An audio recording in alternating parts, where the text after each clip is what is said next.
வணக்கம். என் பேர் ரேணுகா. நான் திருநெல்வேலி மாவட்டம். நான் வந்து சென்னைக்கு வந்து 5 வருஷம் ஆகுது. 2024 வந்து மிஸ் சவுத் இந்தியா டிரான்ஸ்கினுடைய வந்து டைட்டில் வின்னர் நான். அந்த டைட்டில் வாங்கினதுக்கப்புறம் வந்து என் வாழ்க்கையில் வந்து நிறைய சேஞ்சஸ் வந்து நடந்துகிட்ருக்கு. என்னென்னா நிறைய ஃபோட்டோ ஷூட் பண்ணியிருக்கேன், நிறைய ஆல்பம் சாங் பண்ணியிருக்கேன், நிறைய இன்டர்வியூஸ் கொடுத்துருக்கேன். அது வந்து எல்லாமே இந்த பாண்ட் டு வின் மூலியமாக தான் வந்து அது வந்து சாத்தியமாச்சு. எனக்கு ரொம்ப சந்தோஷமாக இருக்குது. அது மட்டும் இல்லாமல் 2025 அந்த மேடை கிடைச்ச எனக்கு வெற்றினால தான், என்னுடைய தைரியம் தன்னம்பிக்கையினால தான் என்னால் 2025 மிஸ் கூவாகம் டைட்டில் வின்னரும் ஆக முடிஞ்சுது. அதுக்கப்புறம் இந்த டைட்டிலுக்கு அப்புறம் வந்து இந்த சீசன் 9 வந்து நடத்துனாங்க. ஸோ அந்த சீசனில் வந்து ப்ரீவியஸ் டைட்டில் வின்னரை கௌரவப்படுத்தும் விதமாக வந்து ஃபஸ்ட் டைம் வந்து ரேம்ப் வாக் பண்ண வச்சாங்க. அது எனக்கு ரொம்ப சந்தோஷம். ஏன்னா எந்த சீசனுமே அது இல்லை, இந்த சீசனில் மட்டும்தான் அது இருந்துச்சு. இன்னும் வந்து இளம் திருநங்கைகளுக்கு வந்து பாண்ட் டு வின் வந்து ஒரு தாய் வீடு தான்.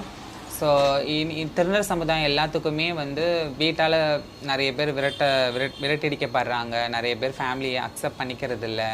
இன்னுமே வந்து திருநங்கைகள் வந்து எவ்வளவோ சாதிக்கணும்னு ஆசைப்பட்டாலும் இந்த சமுதாயம் வந்து அதுக்கு ஒத்துழைப்பும் கொடுக்கறதில்ல. ஸோ அந்த அத்தனை பேருக்கும், இந்த திருநர் சமுதாயம் ஒட்டுமொத்த பேருக்கும் வந்து பாண்ட் டு வின்க்கு வந்து ஒரு தாய் வீடாக தான் இருக்கும். அவங்களுக்கு தேவை என்னவோ அது எல்லாமே வந்து ஸ்வேதா மேம் வந்து ஒவ்வொன்றா பூர்த்தி பண்ணிட்டு தான் இருக்காங்க. ஆமாம், ரேம்ப் வாக் பண்ணுறதுக்கு வந்து ஃபஸ்ட் டைம் கொடுத்தது வந்து ரொம்ப ஹாப்பி. ஏன்னா இந்த சீசனுமே இது கொடுக்கல. இந்த சீசன் கொடுத்தது வந்து ரொம்ப சந்தோஷமாக இருக்குது. இனி வரும் சீசன்கள்லேயும் வந்து இது வந்து தொடர்ந்து பண்ணலான்ட்டு ஒரு பிளானிங்கில் வந்து ஸ்வேதா மேம் இருக்காங்க. ஏன்னா வந்து எப்போவுமே வந்து டைட்டில் வின்னர் எந்த சீசனில் வாங்குறாங்களோ அவங்க தான் வந்து நெக்ஸ்ட் சீசன் டைட்டில் வின்னருக்கு க்ரௌன் வைக்கிறது வழக்கம். ஸோ இங்கே வந்து கொஞ்சம் அது டைமிங் மிஸ் ஆகுறதுனாலையும் அவங்க அந்த ப்ரெஷரில் இருக்கனாலும் கொஞ்சம் மறந்துடுறாங்க. அதனால் வந்து இப்போ ஃபஸ்ட்டே வந்து எங்களை ரேம்ப் வாக் பண்ண வச்சு எங்களை வந்து மறுபடியும் கௌரவப்படுத்திட்டாங்க அந்த ஸ்டேஜில். அது எனக்கு ரொம்ப ஹாப்பி.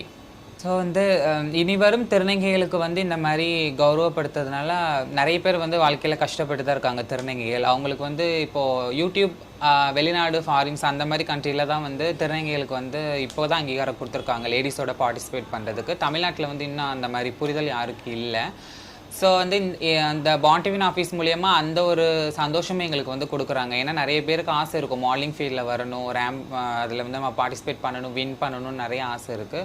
ஸோ இது வந்து எங்களுக்கு வந்து ஒரு சின்ன ஸ்டேஜ். எங்களுக்கு ஆரம்பத்தில் வந்து எங்கள் புரிஞ்சுக்கிறதுக்கு என்ன மாதிரி வாக் பண்ணணும், என்ன மாதிரி கொஷின் ஆன்சர் இருக்கும், இதெல்லாம் வந்து எங்களுக்கு புரிஞ்சுக்கிற ஸ்டேஜாக இந்த மேடையை பார்க்குறோம். இது மூலயமா வச்சு பேசிக்காக வச்சு நம்ம பின்னாடி வரும் காலங்களில் வந்து பெரிய பெரிய மேடையில் வந்து நிறைய திறமைகளுக்கு ஏறதுக்காகவும் இந்த மேடையை நாங்கள் ஒரு வாய்ப்பாக பார்க்குறோம்.